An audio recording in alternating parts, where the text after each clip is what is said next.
Hello all, welcome to Clark Technologies, and we are very happy to announce that we are going to provide a free course for MuleSoft for all the freshers and beginners and who want to learn MuleSoft from scratch. This is entirely free course which we are going to release on day by day basis. So it will be a 30 days course, so it is very helpful for you to learn MuleSoft from scratch. And we have explained this course with the real-time project. We have built a real-time project also. In order to explain that, we have created a couple of files and project code as well. So if you want to get those files and projects, please email us with this subject line: request to share level 1 course file. Also, we have an important announcement that we are planning to release a MuleSoft advanced level 2 course very soon. So in this course we will be discussing most of the topics of MuleSoft, which will help you very well in order to complete level 2 certification, as well as to work on complex real-time projects as well. So I hope you will be enjoying that course as well. So if you want to know more details about advanced level course, please contact us via mobile or email. We will be sharing those details. So without further delay, let's get started. Hello all. So this is our next video in our 45 days course, and by this time I think, and you are all I mean, by this time you already practiced all the concepts which we have discussed so far, so you have an idea, complete idea. By this time you should have, if you practice everything which we have discussed so far, you should have at confidence level like you can build an API from scratch end to end, because we have implemented the system API with all the possible scenarios, like which with all the best practices and with all the concepts we need to build REST API. So, right? So it's time to build, or it's time to start our process API, so that we can do the transformations and we can see another policies, and we can see how to invoke the system API into the process API. Like that stuff we need to discuss now. Okay, so let's create even for process API and experience API also we need to create the RAML design.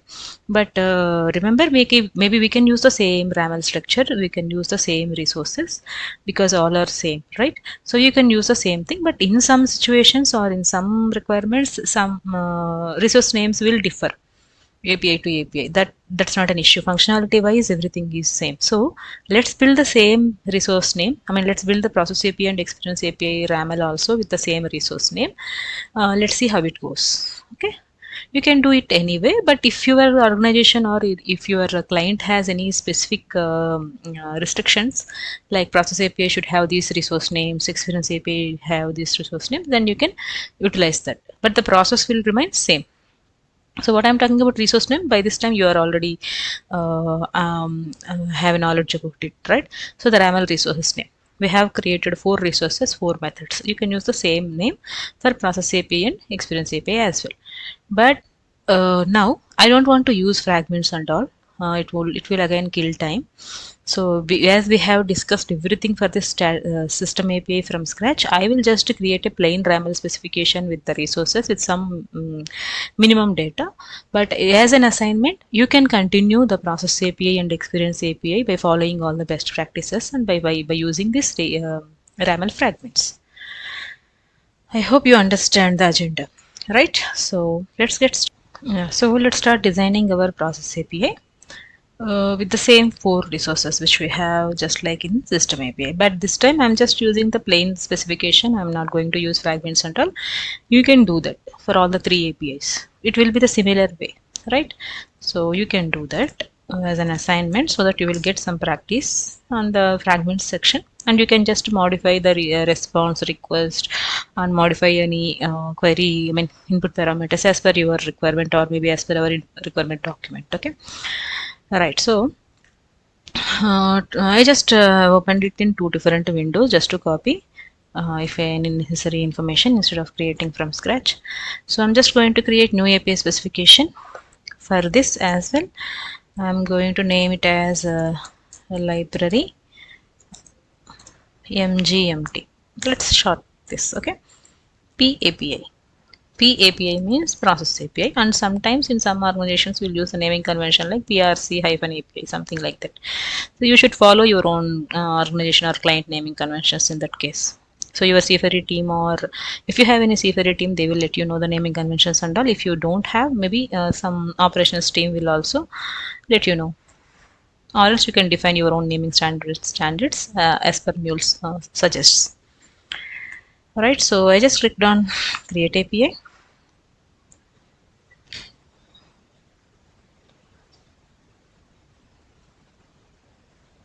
Meanwhile, let me open Studio. It will get open in the background.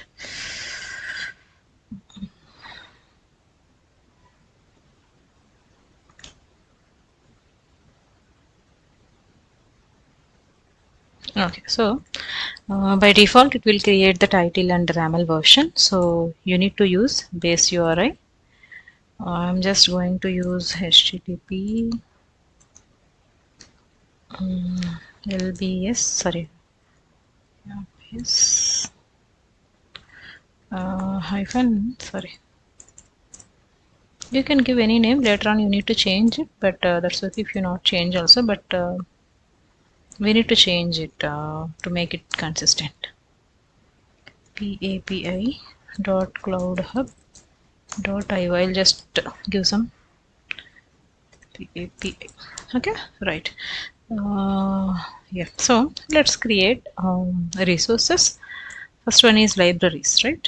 Let me just put one enter. So as I said, like I'm going to create plain RAML with a few details. You can just follow the same structure which we have followed for system API. So libraries get method. Here I would like to pull all the library details.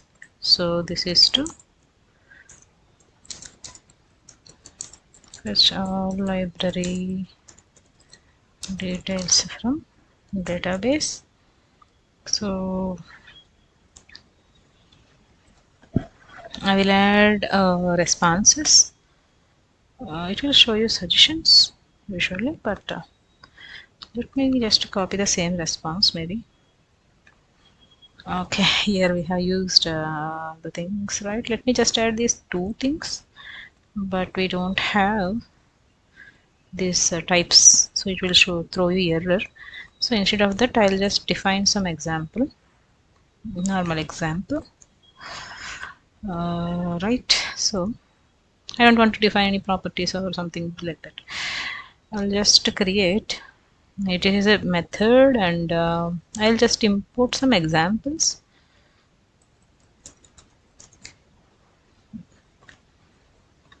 Sorry, let me just cancel it. We can import the JSON files which we have created earlier.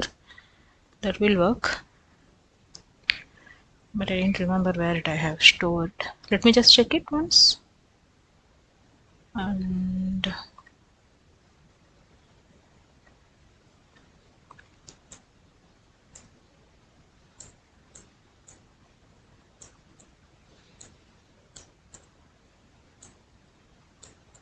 that's okay.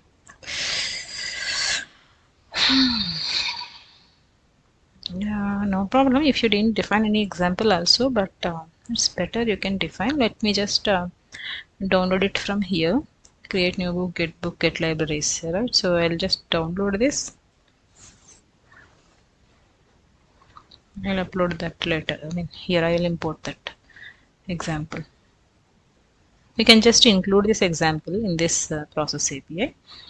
But as I said, you can just go through everything. Follow everything as an assignment. If you have any doubts, maybe you can ask us, okay? Alright, but the thing is, you need to follow the same pattern which we have discussed.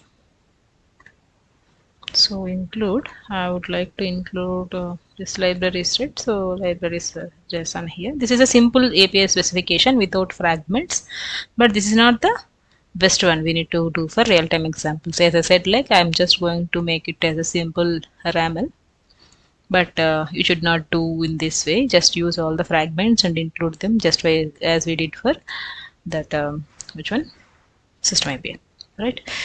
So common error responses, for this we don't have example, right? Maybe Let me define something here.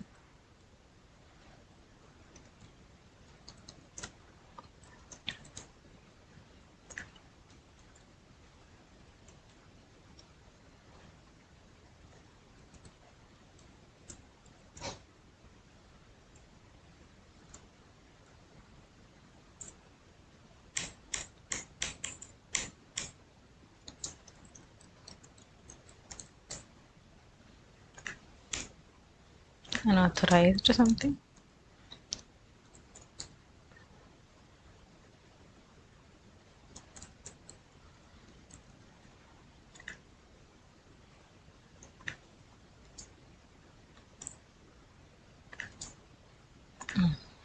No, let it be. So for libraries, I just created um, yeah, one success response and one error response. All right. So let me create another method, another resource slash library, and yeah, inside this we can use that URI parameter get library ID, right? So library ID, we should put colon. It is throwing error. No, nothing. Yeah. So based on the library ID, we are fetching the library details. Right. So what I can do,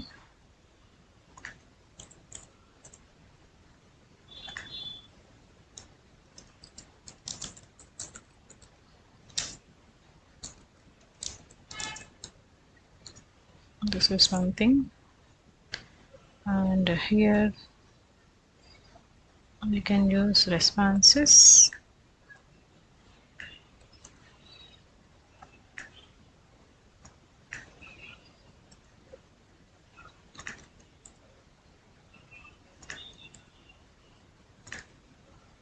You can just click tab, it will adjust the indentation. But example we have to change.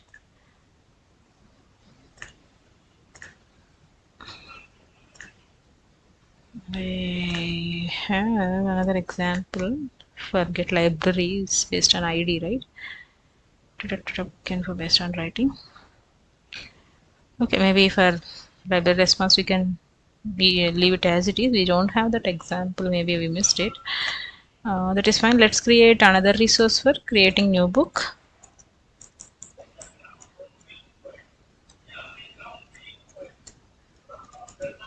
This is a post method. If you remember, we are going to create a new book. So for post method, we have request body as well as response body. So in the request body also, it is just application slash JSON and example. I can just now download create new book input example. I'm just downloading it and I'll import it. I'll just move little fast because we have already seen this in detail in our previous videos. So I don't want to waste your time again by doing everything in slow manner. But I just wanted to show you how we can create normal, simple RAML. So that is why I'm sharing this as well. Otherwise, I can skip this step. Right. So create new book example, and then you need to add responses. Response 200. Sorry for post method. What is the response code? It's 201. Right. So 201 body application slash JSON and example book added successfully and the book code that you can write maybe manually here like this.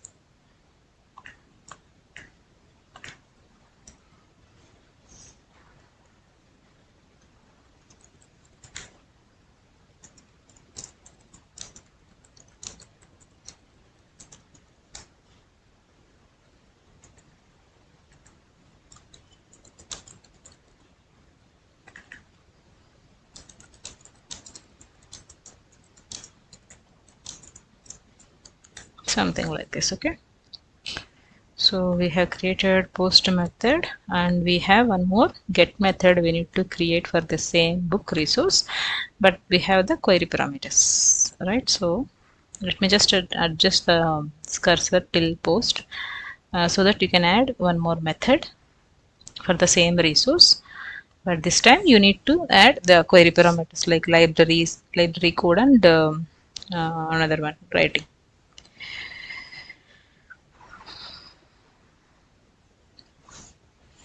So get method, this time you need query parameters, rating. If you didn't mention anything required true or false, by default it will require true, that we have already seen. And I just want to provide only example for maybe. Yeah. Another query parameter is library code, but remember you should give all the required details as we did earlier. Don't forget. Okay, so here library code LB123, maybe I can give for, yeah, sorry, example. Yeah, okay, maybe fine. Now let's add the response, because for get we have only response body, not the request body, right?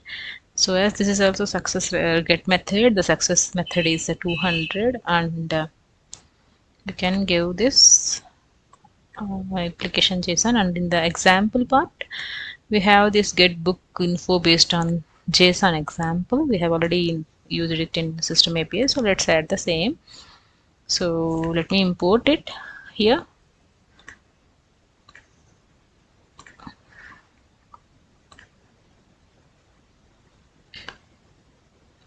Okay, but maybe we can rename it later. Maybe let's see. It has one. Let's see. Yeah, we can rename it. Okay, so let me just remove this.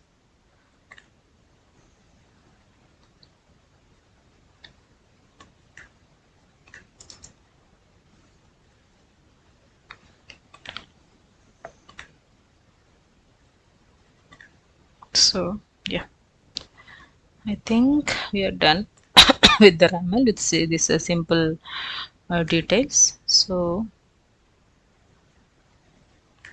all four methods are there. So that's it. Maybe let's publish this.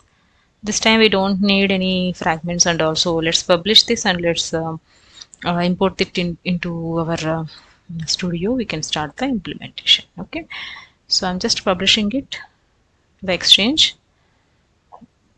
Oh, it is not yet opened.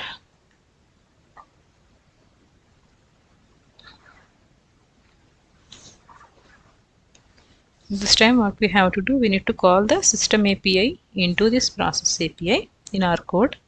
Then we need to do the transformations as required, right? So earlier we didn't transform anything. We just keep the system API details as it is. I mean the response from the system API as it is, right? So yeah, now it got published. In the same manner, you can write experience API also with the same simple thing. Maybe we can copy it later and we can create experience API later, so that saved some time. Okay, so my studio is getting loaded, but before that let's create the API manager like REST API before my studio is up, right? So yeah, dev environment only. Now let's create, because we will get to another instance ID, right? Yes, this is the another new API. We can add the auto discovery component also at a time in our implementation. So let's create an API, add new API. It's a Mule gateway, right? You can just come down, Mule gateway, then yeah, click on next. Select an API from Exchange. We have already published our process API, right? So let's select this. You can leave as it is. It is optional, no problem. You can click next. and save it. Now one API ID will get generated for this. So yeah, this is the instance ID for this API. And see, this is unregistered. So once we deploying this API, we have to submit those runtime properties as well as auto discovery configuration to make this active, right? Okay, now see, client application is one we have already created, and that still it is not getting opened. Yeah, it is opening now. Okay, so as we have already done with the RAML, we can just import that just like we did for system API, and we can use that, and we can start the implementation, right? So it is not opening still. Let's wait. Otherwise, it will go to non-responsive state. Right. So maybe in the same way, you can create the experience API also to save some time. Let's do that because we will discuss the experience API, process API parallelly to make the complete API connectivity communication between these three APIs. So let's design that as well in the same way. So you can just copy paste. Okay, but you need to import those JSONs. That is what I said. Like for experience API and process API, system API, all three can have the same resource names like libraries, slash book and all. But the thing where we'll differ from one API to another API is in terms of implementation, as well as we are not going to provide this process API and system API access to the end user. We are going to expose our experience API only to the end user. Experience API internally it will invoke the process API and system API accordingly. So we don't need to bother about the resource name, but we need to make sure that the experience API resource name will look a little good. So, but in our case, we have already designed system API with all the best practices, so there is no issue. You can just create the experience API also in experience API also in the same way. But apart from this client-side enforcement policy, we have to add more policies to the experience API as we are going to expose that experience API to the end user, right? Okay, let me add no specification. Let me name it as instead of PAPI, it's EAPI, experience API. So let's create an API. So I just wanted to copy paste the code.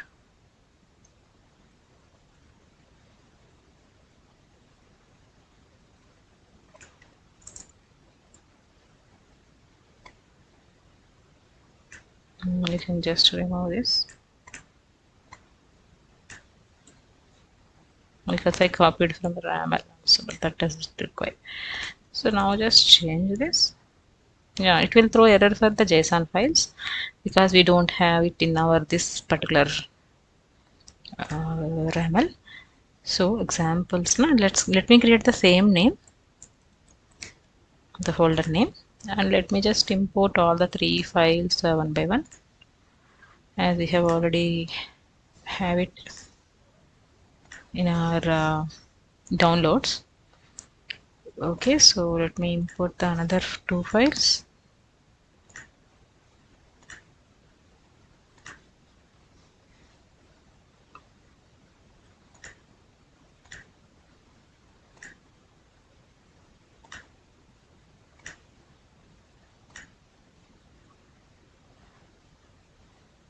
Now you have one error with that name, right? We have this one. We need to rename this.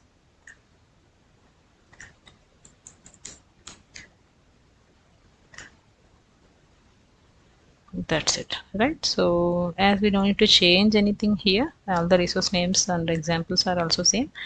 Let's publish this as well to the exchange. The default values. Meanwhile, I'm just checking if it is up.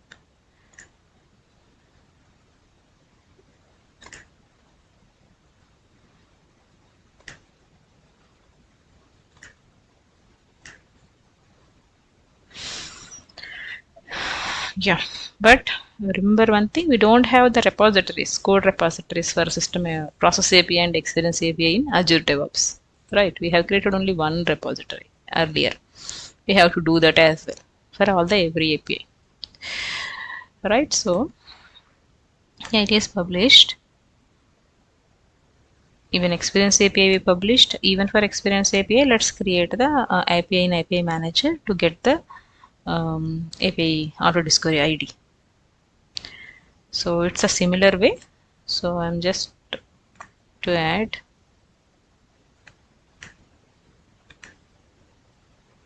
we need to select the experience API this time. Just click next. I think we no need to change anything.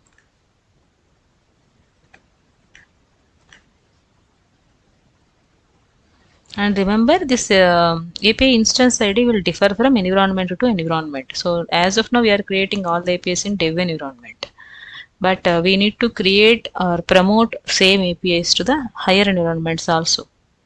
By that time, new API instance ID will get created. So that is why we need to externalize all the properties, and we need to maintain the values in all the property files according to the environment or according to the database credentials or according to the any third party credentials.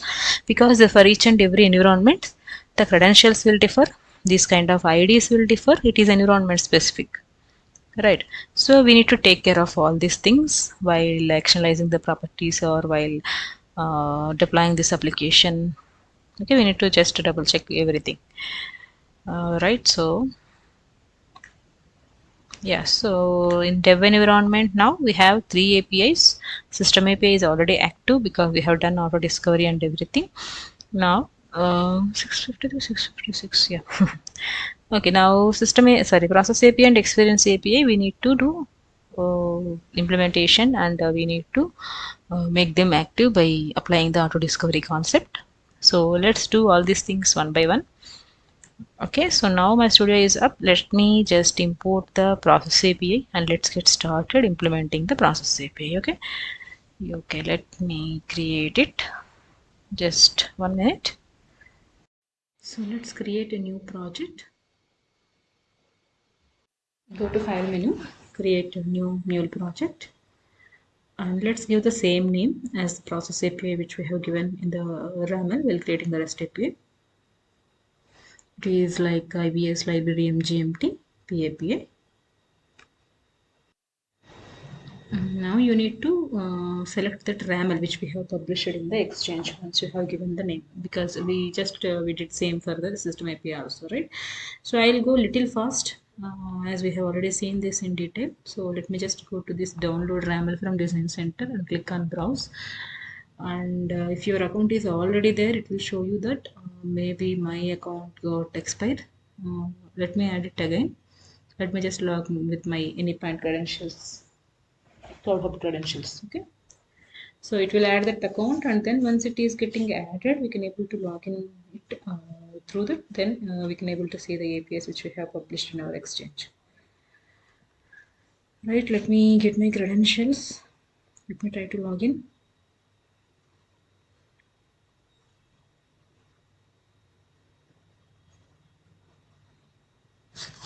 Yeah, now we can search for our API. Now it is copy process API which we are going to create implementation.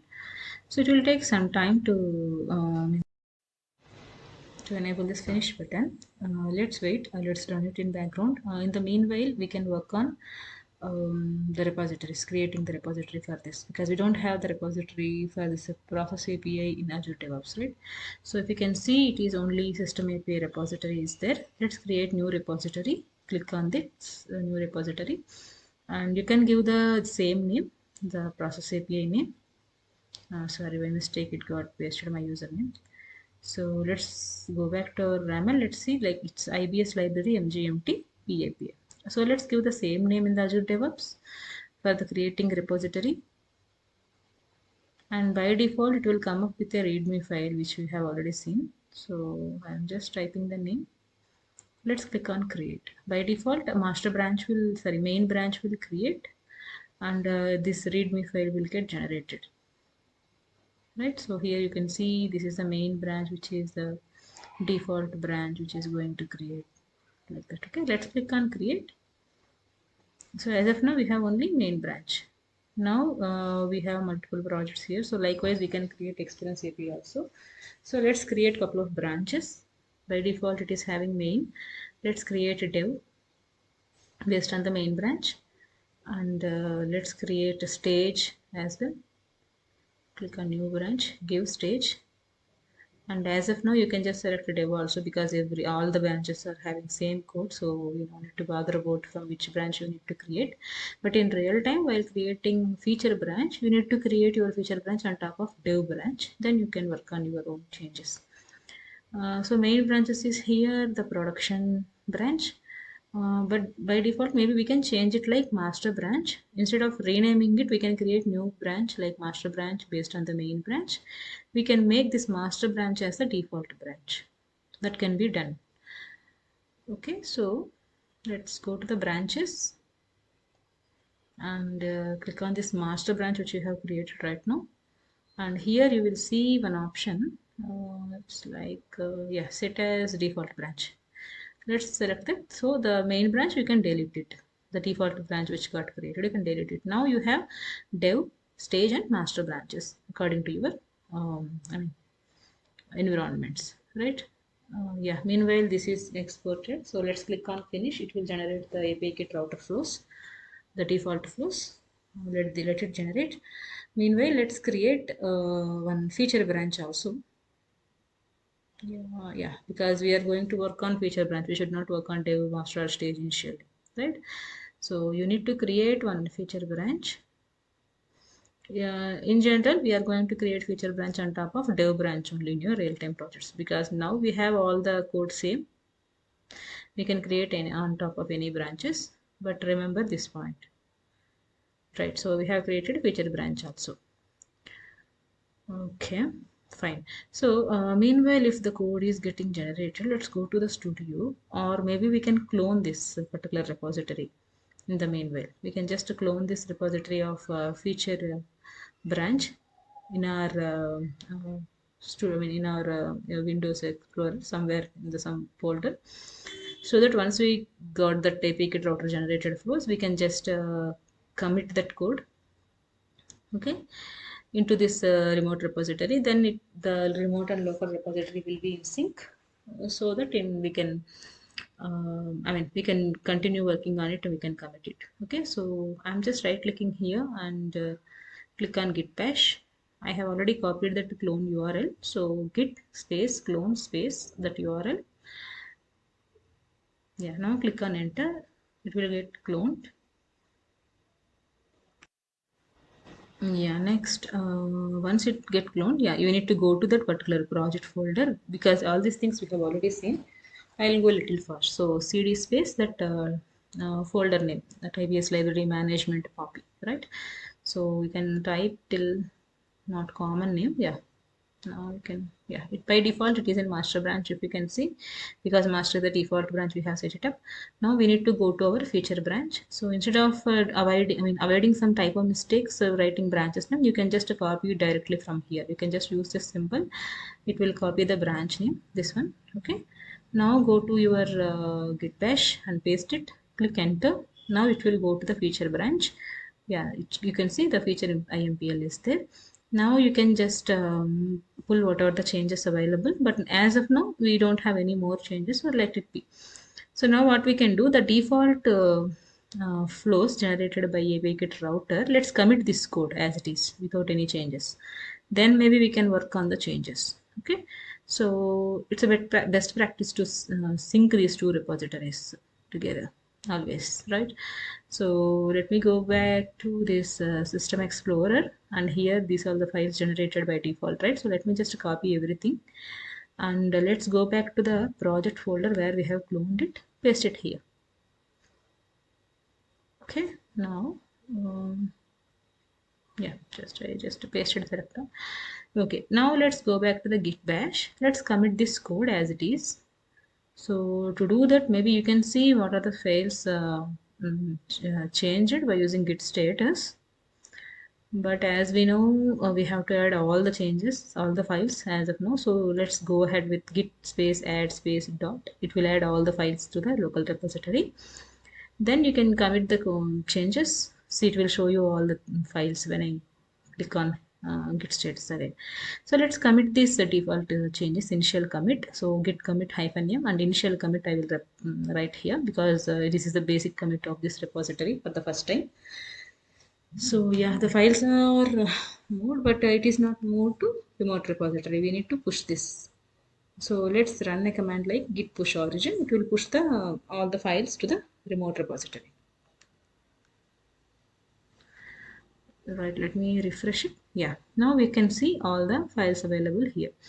One of the best thing is like let's delete the project in the studio and we can import that project from here, from this project where we have cloned. So to make the studio project and this clone project sync, it is a easy way I can suggest, but we can do it in any other ways also. If you are familiar with any other ways, you can go ahead. Otherwise, you can just follow these steps because this is easy way to remember. So let me just remove the project from the studio. Now I can import the project which where we I have cloned that feature branch so that my Anypoint Studio code and that the local code will be in sync. I can see that cylinder symbol. So ABS library management copy. Let's click on finish. So it will create that folder and it will import the project here. And now if you can see the cylinder symbol is there, it means the Anypoint Studio project is in sync with GitHub or Azure DevOps coding repository, right? So this is how you can just import it. Now maybe let's add a couple of basic changes because I am not going to implement everything here from scratch again because we have already seen everything in system API. So the encryption part and some other part you can take care of it because you know everything now by this video. You understand like how we can do it for one API and end. So I'll just copy the properties as it is as of now. Complete property files, go to src main resources and paste it here, the property folder from the system API.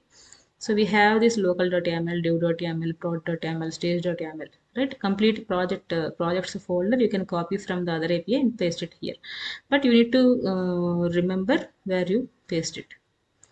So I just removed the environment variable and the database variable because we are not going to work with database directly here in the process API. We have already done these changes in system API. Now we need to call the system API here in the process API. So we no need to have the database credentials here in our property files of process API. So I just removed it. Let me just save this. I'll tell you why I removed. I removed that reason because we are not going to use database control directly. But yeah, let me just simplify this. Let's see what are the other files we can copy from system API. And I'm just expanding the system API. So yeah, global also specific to it. Maybe we can copy this error handling.xml, which is common to all APIs. You can copy that and paste it here, remaining all specific to your API, right? So let me copy this error handling.xml. You can just click copy here and go to src main mule folder of your process API and right click there, paste there. Okay, now your error handling also copied here once you paste it. Yeah, it got copied. So our next best practice what we need to follow is the API get generated flows configuration file name should be api.xml. It's a common name we need to use, api.xml. So let's rename it api.xml. And then for your implementation you can give any name, and then in that particular implementation configuration file you have to do the actual implementation, right? So let me create new configuration file. For this I'll just name it as like ibs library impl, maybe ibs library, sorry, impl.xml. right? So in this particular configuration file, we can go ahead with our implementation of different flows based on our requirement, right? So error handling, maybe we can just leave it as it is. We can configure it later. And then let's go to this api.xml and this listener and all. We need to externalize all the properties and we need to encrypt all the sensitive properties. Those two things I will not follow here in this process API. You can just do it as an assignment, right? You can just do it in your by yourself by following the system API videos. But don't forget to externalize all the properties. Right, so let me just yeah, get libraries. We can see libraries and library id URI parameter. See, earlier we captured it. I mean, by default it is having a variable name called library id, and there it will capture the URI parameters of library id. The same will be available in your system API also, because I mean the system API default flows also, because it is a default flows generated by the API kit, and we have the same RAML structure. So it will automatically take that URI parameter, it will automatically save it into one variable. But now what will happen, in system API we need to change something, because instead of reading that variable from the URI parameter, now we can pass this URI parameter into from a variable from this process API to system API. I'll explain, don't get confused. If you have any doubt here at this stage, don't worry, we can see it. Then once we done this, it will be easy for you to understand little more. So let me just change this variable name. Instead of the default library ID, maybe I can just change it for now, just to make you understand the difference between two variable names. So let me just edit it. And this is the another transform, maybe you can delete it. So well, let's rename it later, maybe. Just give me 1 second. I just wanted to check something.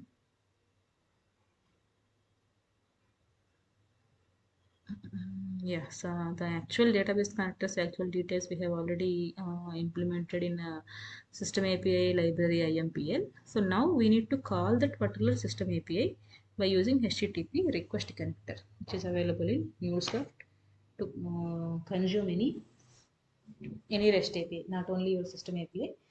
If you have a requirement to consume any REST API, you need to use the HTTP request connector. I'll show you that. I'll show you how we can do that. Let's go back to um, maybe, yeah. So maybe it is like library ID unique details of this particular library ID. We are going to read data from the database from the system API, and once you call the system API here, what it will do, it will send the it will get the response from the system API, and it will send the response. We need to do the transformations also. Let's rename this variable. Instead of a default library ID, maybe we can give it like, just to differentiate, pware or processor, something we can add it. I'll just add pware process variable just for our understanding, but this is not the actual naming conventions, right? So now this library ID or a parameter is available in library p, where from this variable we can send it to the system API. That part we can see maybe a little later. Now let's concentrate on this get libraries to get all the library details. So I'm just deleting the transform view, which is generated by default. I just drag and drop the logger, and here I'll just mention like it's like process API start logger something.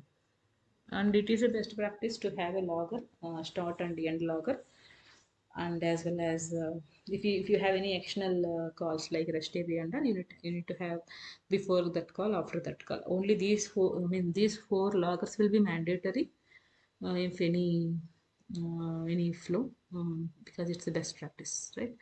So I'm just renaming this logger, because we should not use the default display names also. That is also one of the point you need to remember, right? So I'm just name it as dot logger, and then what we need to do, we need to invoke our system API here at this part in this flow by using HTTP request connect. Right, so instead of calling the REST connector here, we can just create one more implementation file in that configuration file to do our implementation and the transformation and all. Then we can call that flow here by using flow reference, just like we did for system API. So let me create new configuration file. Right click on SRC main new, go to new configuration file.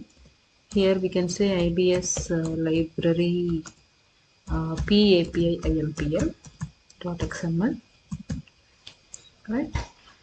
So here you need to write the logic.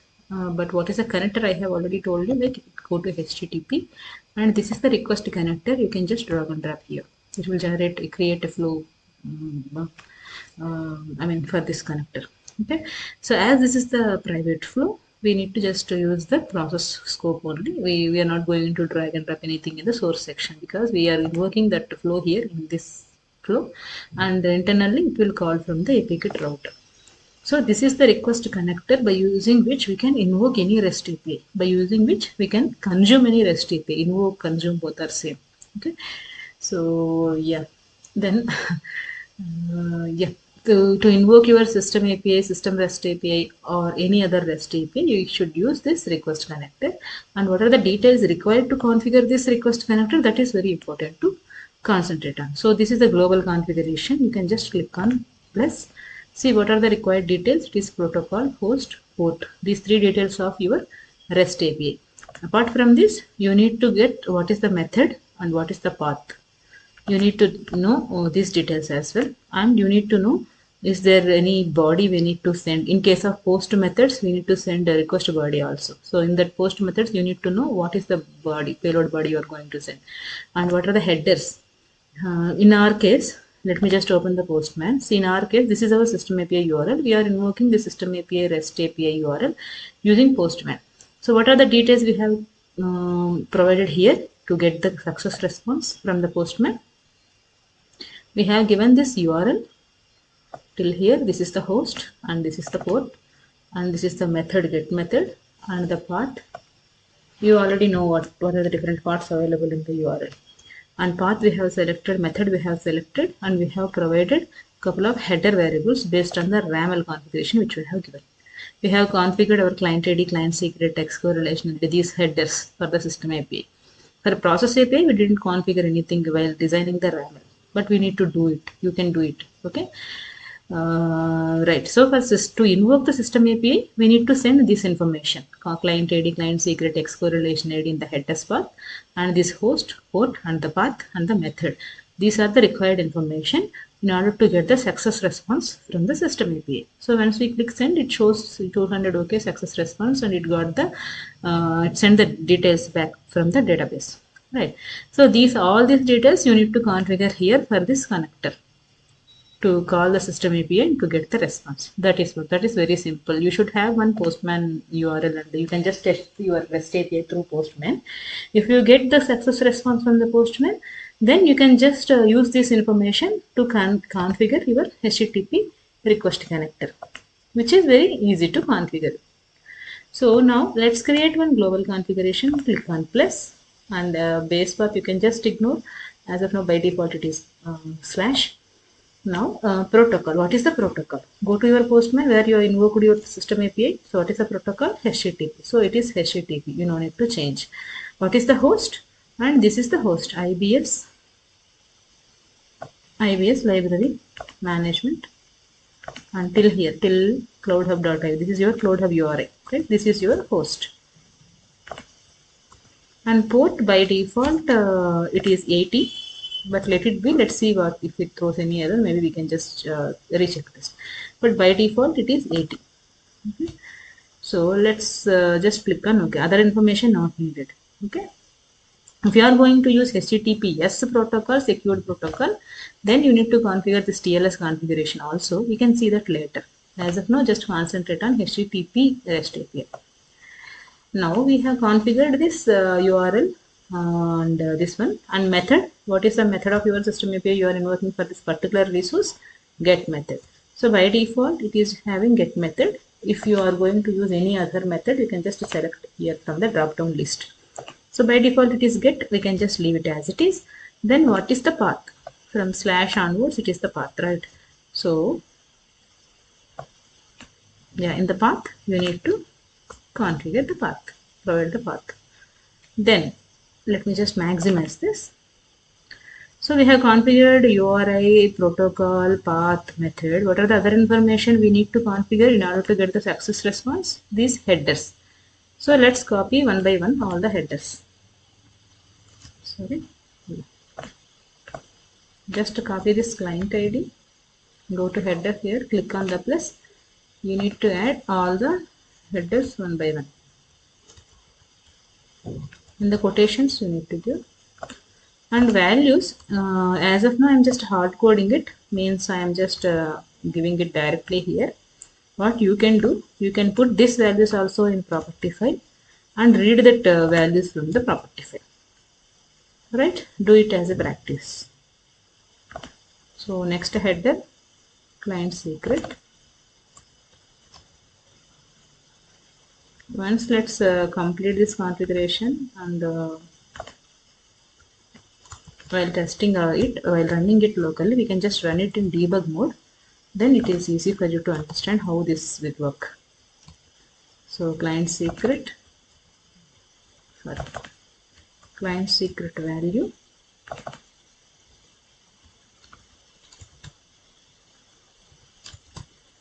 and what is the other header you need to provide? You can just copy it from your postman, no need to write manually, right? So transaction ID, so correlation ID, okay?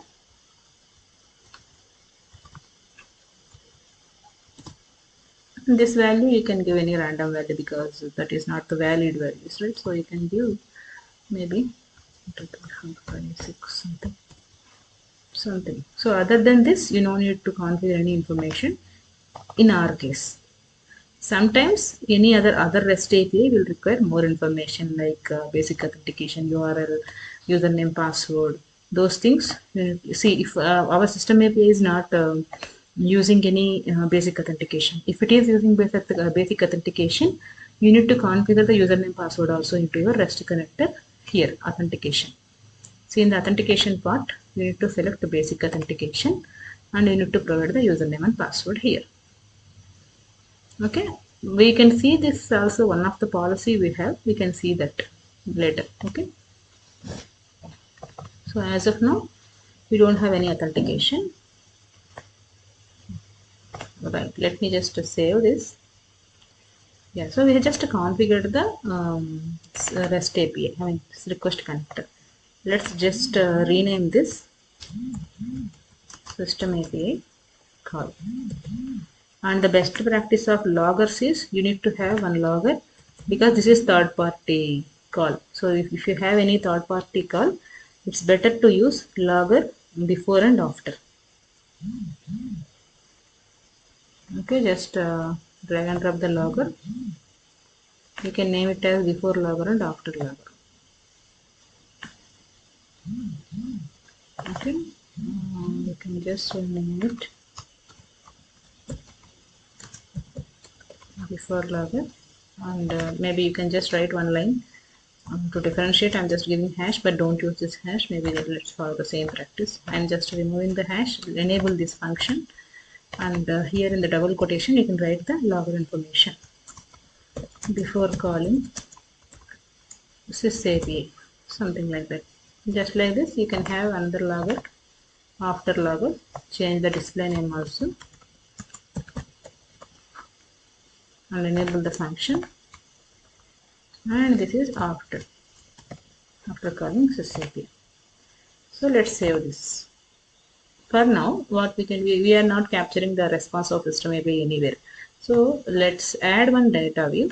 For now, let's capture the same as it is the actual response, like what is response we are getting from the system API. Then we will work on the transformation. So to do that, let's change this to JSON. Okay, capture payload. Complete entire payload in JSON format. You can just name it as system API response. As of now, we are just capturing all the payload. Maybe we can just work on the transformation. Once we got the information, or sorry, once we got the response here, if it is working fine, then we can work on the transformation.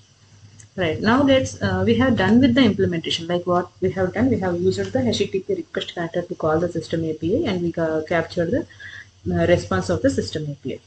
Right. So now let's test it. But before you test it, you are not calling that flow anywhere. So how this flow will get executed once you hit the 10 point? You need to invoke that flow here, right? Here in the actual method that we have already seen by using the flow reference. You can just drag and drop the flow reference, and you can just rename this flow like get libraries PRC flow, process API flow, PRC API. Just for our understanding, I just named it as like this. Okay, so you can invoke that same flow here. Come down, get libraries PRC flow, and change the display name also. Save it. Okay, now if you can trigger this, you will get the response. But we have not yet deployed this into Cloud Hub. Let's create one normal local listener to trigger this flow. So by default, your path is API/star, and sub path is libraries that we already know. Let's create local listener. So it's 8081 only by default, but to avoid some conflicts, maybe we can just change this port for now for local testing. It's 799 maybe. Later on, we can just, before deploying it into Cloud Hub, we need to roll back this port to 8081. We need to map it to 8081 before you deploy this application to Cloud Hub. But as of now, I have not added auto discovery field also because we have already created the API in API manager. Let's test this locally once by running it into debug mode. Then it will be easy for us to understand how the system API is invoking, how we are capturing the response and all once we run it in the debug mode. Okay, so let me save it. Let me just add some debug points and we can run in the debug mode. Let's see, right? Yeah, so it is running in debug mode. Just put couple of debug points like here in the system call and here in the API kit route. Okay, so once it is deployed, let's see how it will work. Yeah, it is asking about to open the Mule debug perspective. Let's click yes. I think it is deployed now. No, it is still deploying. Let's wait 1 or 2 minutes. And then to test this, let's frame we need to trigger this process API. Let's frame the endpoint in the meanwhile. Okay, so what would be the port? We are actually hard coding here, but please externalize all these things into properties file. Just read it for system API and go ahead. Okay, so 8799 is the port, and path is API/. So let me just go back to Postman. Let's frame this URL first.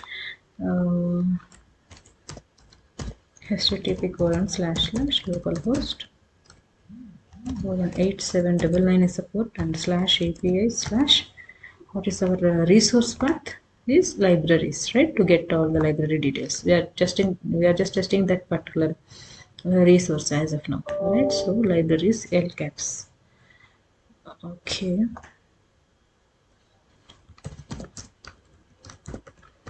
libraries, right? So let me just heads up to Anypoint Studio if it is deployed or not. Let's check once. Yeah, it is deployed. Now let's try to trigger this endpoint. I think it has triggered. Yes, see. Now it request is got, and then let's click on next. It went to get libraries flow. Now it is going to the subflow where we have created and where we have invoked our system API. So till here there might be no variables and all apart from the default ones. So once we click next, it should call the system API. So if there is any call occurred here, I mean any error occurred here, it will throw and it will just call the any block or something default error block. So now we can see what is the request. So we can check here actually before we call that. We can see, we can just expand this. We can see what are the headers we have passed. We have passed these values. Okay, headers are good. Now maybe it will get triggered. Right, so everything is fine. So next let's click on next. Yeah, it got triggered. Okay, so now if you can see the payload here. Okay, what is the payload here? Address, road number, all these objects. Okay, whenever we send something like this is for all the libraries information, right? So in our table we have two libraries, IBS 111, IBS 112, if I'm not wrong, right? So this is the response coming from the system API. See how it will call the database, how it will get the database, the data from the database. Because we are what we are doing, we are invoking the system API. Inside the system API, the database call will happen and it will get the response from there. It send the response here in our process API. So this is how you can invoke any REST API by using request connector, HTTP request connector, and but you need to configure this correctly, the URL, port, and the path, headers, if any query parameters, everything you can use this particular section and you need to configure it accordingly. Okay, so let's click next. Now you need to get the response in the postman in the same way you get from the system API, because we didn't do any transformations as of now. Right, so now we are getting the same response of system API because we are just 1 second. Yeah, because we have called the system API here. After this connector, whatever payload we are receiving, we just print that payload as it is. That is why we will get the response from the system API. But system API internally, it is invoking the database connectors and all to get the actual data from the database. Right? So this is how you can invoke any REST API in your MuleSoft. Alright, but what is the actual expectation of the response? Right, let me just open that. I have just uploaded it in Drive. I mean the requirement document I'm searching for.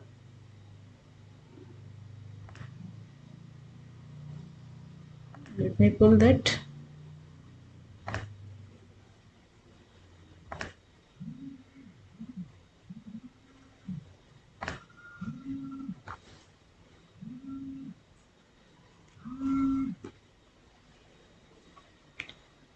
So yeah, so once we hit the get libraries, what is the expected response? As of now, we didn't do any transformation system API. All the transformations should be done in process API as per the API RED connectivity.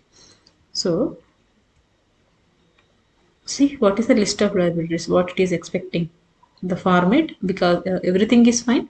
We need to add one libraries as the root column, but let's see what we have received. We have received this. Let me just copy paste in one notepad. We need to transform accordingly. Okay, so this is the, sorry, 1 second. So this is the actual response we are getting from the system API. But what is the expected format? It is in our requirement document. So the response payload is right. So this is the expected format. Only this information needed. Once we hit the process API, we need to transform the request like this. So we got the original response like this, but we need to transform like this. That we need to do in our data view. Okay, so what is the difference? First thing, is there any root tag needed? Yes, libraries with the root tag, we need this one. So let's go back to our data view. Here itself we can just directly transform it. Instead of writing just a payload, what we can do, we can just click this header, and inside these libraries, what you need to do, what you want to get, you can just play around this with the data view playground. Okay, so we have this array of objects. We got this array of object information. So to read this array of objects in let me show you in data view playground. That will help you understand little better. Okay, so to play around with this data view, data view transformations or any other code, you have one MuleSoft provided tool, online tool, which is nothing but data view playground. So here in the input explorer, you can give the sample message, the actual message, which actual payload we are getting from the system API. Here you can write the syntax. So if I put payload, everything come as it is because it will send all the payload here. But now you are expecting some format, right? So what is the format? You need to give lroot tag libraries. See libraries output you can check parallelly. In that what you need to do, you need to map this. You need to iterate through all the objects and you need to get the actual 3 or 4 fields information. So expected response as per the requirement, we need to get library code, library branch, total books, available books, books are entered. Only this information we needed. Right? So how we can achieve that? We have an operator called map. But map operator, what it will do, it will rotate all the objects in the array. It will pull the information. So to do that, what we need to do? Just put payload. Okay, payload map. No, inside that we cannot do this. Sorry, here you can do like, okay. So libraries is the heading. So payload map. Here you need to pass. See, once you put map, it will show you array of objects. Okay. So payload means on which object or on which set of result you are going to apply this map. So in our case, this is available, this data is available in the payload. Some cases, this response is available in the variables. So on top of variables, you need to apply the map. We have a detailed video on data wave transformations and all. We have set of videos in our channel already. So please go through those videos first if you are very new to this data view. That those videos are very helpful to you to understand way more better. So payload means this one. Map means it is a syntax. You need to remember to go through all the objects. So inside that you need to give some key value name. You can give any like key comma value. You can give any name here. Accordingly you need to actually get this values. I'll show you how you can do that. Okay, see, you need to give in the map, in the braces, function braces, you need to give any two names, key or values. Now based on your response you need to give each and every field. So you are expecting library code. So library code, what would be the value for this library code? What would be the values? From here you need to get, here it is library code, but you need to read it through these parameters. You can say key dot library code. Okay, key dot or maybe value dot library code. Value means something like it is value of or other object, something like that. So in our case what you can do, you can just give maybe okay, you can just remember in this way. You can just play around with this later. You can give something, two values, key or value. But if you have any confused, you can just give value here and reverse this order. Value key. You can just remember in this way, value key. These two are the parameters. To get the value of this particular input payload, you need to read with value, this first value, and whatever the name you have given in the first parameter. First parameter name dot the field name of the actual payload. Once you have this, you will get the response like this. Next field. Now it is easy for you. Library branch. So next field is library branch. colon. How you can read the library branch value from the input payload? First parameter, it is value dot the actual field name, library branch. See, now you got the output like this. Like this, you need to add all the other fields as well. Total books, value dot total books. Next field, available books. Sometimes the field names also will differ, like the expected field names, the requirement, as per the requirement, maybe expected field names will be something like rent books, rented books. Instead of books rented, you can say like rented books. Sometimes you will get little field names differences. You need to act accordingly. You need to update your code accordingly, right? So next field is available books, then rented books, right? So available books, same field name we have available in the request. Last one is books rented earlier, but now we changed the expected response to the requirement is changed. For example, I need this field name rented books instead of books rented.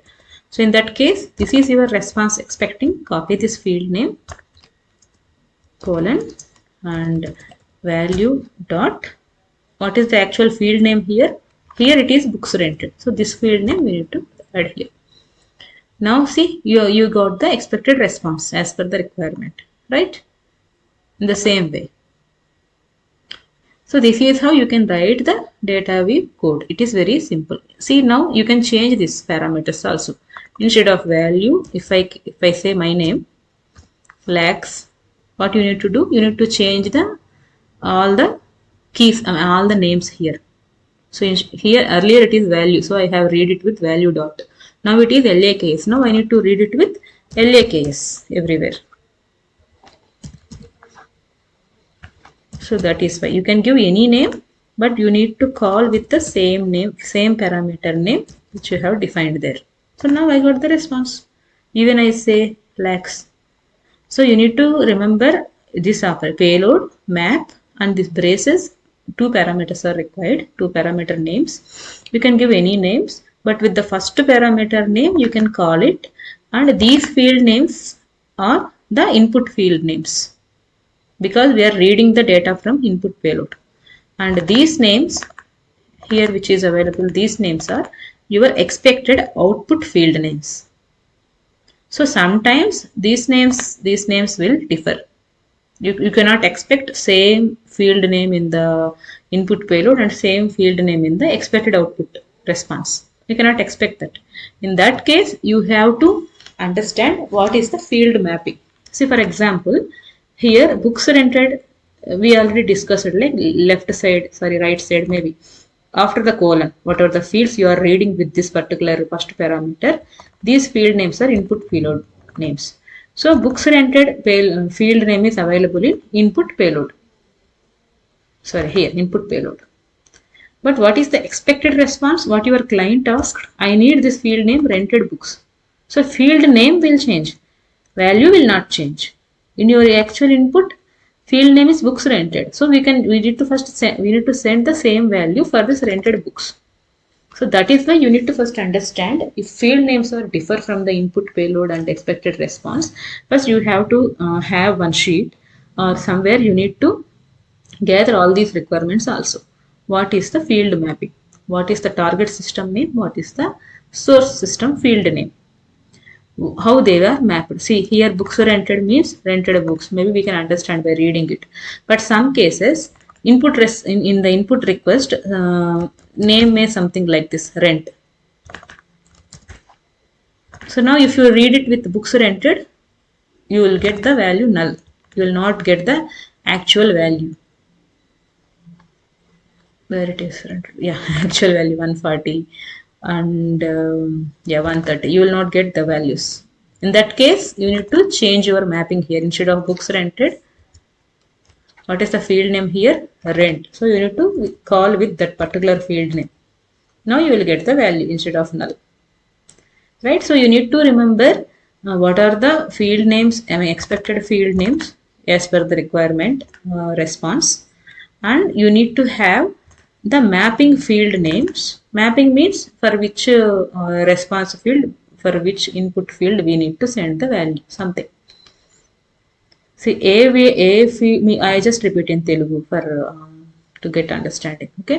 So, ఇటువైపు ఉన్నవన్నీ library code, library branch, total books, available books, rented books, ఇవన్నీ ఏంటంటే మీకు మీ రిక్వైర్మెంట్లో ఏదైతే వాళ్ళు response కావాలని అంటున్నారు, ఏ ఫార్మాట్లో వాళ్ళకి రెస్పాన్స్ కావాలంటున్నారో క్లయింట్స్ మీ రిక్వైర్మెంట్ డాక్యుమెంట్లో, సో ఇది మీ రిక్వైర్మెంట్ డాక్యుమెంట్, మీకు రెస్పాన్స్ ఇలా రావాలని అడిగారు. సో ఇవి రెస్పాన్స్ ఫీల్డ్స్, మీరు వాళ్ళకి పంపించాల్సిన ఫీల్డ్ నేమ్స్, ఇవి మారవు ఎందుకంటే వాళ్ళ రిక్వైర్మెంట్ ఇవి, వాళ్ళకి ఇలా కావాలి.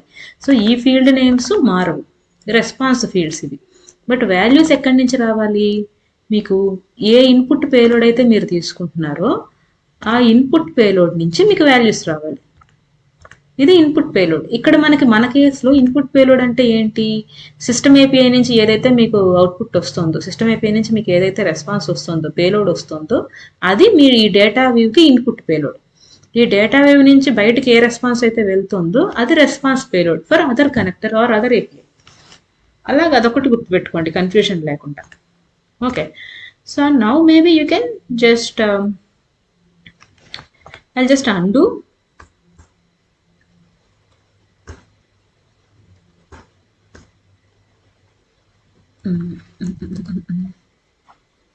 I'll just leave it with the lax name only. Let me just copy this. I'll just paste the syntax here. So that's it. You need to use it. But sometimes what we need to do, instead of getting the payload, we can just store this payload from the system API into some other variable. Let me just, it is throwing some warning kind of stuff. Okay. Yeah, maybe we can ignore that. Let me just save this. So we are now reading it from payload, but sometimes we need to save this payload from the system API into one variable, and from that variable you need to write this data view. In that case, instead of payload, you have to write where's dot that variable name you have defined. Maybe system response, sys API response, for example. For example, the system API response we have stored in this variable by using set variable. By using set variable component, you can create any variables, right?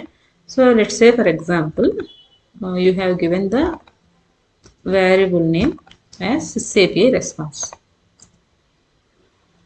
and in this sysapi in this variable you have saved the payload. Here what is payload means, the previous connector response. So response of the previous connector. So system API response is the payload here for this particular set variable component. So now what you want to do, now you have created a variable. In that variable you have captured the response of the system API. Now you want to do the transformation on top of this variable. So in that case what you have to do, earlier we have mapped it on payload. First you need to understand what is this. Payload means payload, after that we write map. So whatever the collection available before this map word, it will be the input data for this particular data view transformation. So earlier we have just directly tracked the payload. Now instead of the payload we saved it, saved the system API response into some variable. So now our input collection is variable. So you need to call where's dot your variable name. Okay, you need to do a lot of practice for this data view to get complete hands-on. Otherwise it will be little confusion for you. Okay, so that is why I suggest you to go through all the data videos available in our channel. We have explained in every detail, so that will be easy for you to write these simple transformations. To be frank, this is very simple transformation. Okay, right. So let's save this. Let's maybe, yeah, it got saved again. Let me just stop and run it again to avoid some confusions. Okay. Let me just go to the Mule perspective. Just run debug it again. Again run it in the debug mode. Maybe. Let's see. Now this time once you hit the process API of this local host, you will get the response as we transformed as the as the expected requirement. So that is why all these transformations we are going to do in our process API instead of system API. In the system API, we are just going to call the third-party connector or database or any other connector. We will just capture the response as it is. We will capture the data response payload as it is. And in the process API, we are going to do the transformations before we sending it to the experience API.